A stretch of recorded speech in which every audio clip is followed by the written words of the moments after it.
I don't have a favourite piano, which is a fairly dull response to this question. But I do find that, again, as a pianist, because we always play on other people's instruments, in a way, we have greater latitude in what we do. And certain instruments will suit different repertoire. So obviously there's a basic situation where you turn up and you've got a terrible piano, and sometimes that's very frustrating. Occasionally you can have an absolutely dire piano and it does a particular aspect of a piece very, very well. I had that once with the Ghost Trio. In the second movement there's some tremolo in the middle texture, in the middle register, which may or may not be intended to sound like a ghost, but and it often sounds too heavy on modern pianos. And on this particular piano, which was a much older instrument and wasn't very in tune, it had a slight sort of ethereal jangle to it, which just really set it off, and that was very inspiring and unexpected.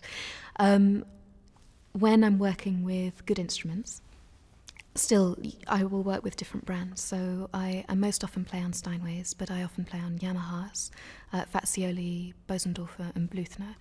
I would say those are the main brands that I work with.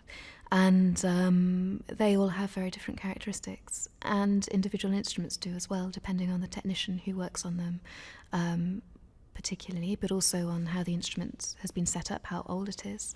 So, and in a way that's a voyage of discovery, often during a concert, because I only have 90 minutes usually on a piano before I perform on it.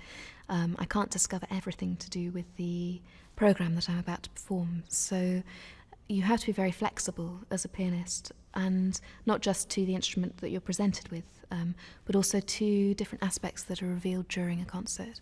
And yes, that can be very challenging and very frustrating, but it can also be very exciting.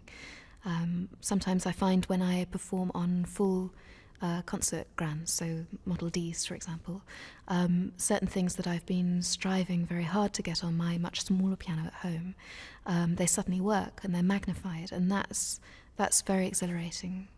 So while I don't have a favourite piano, I am very grateful for the diversity of instruments that I'm able to play.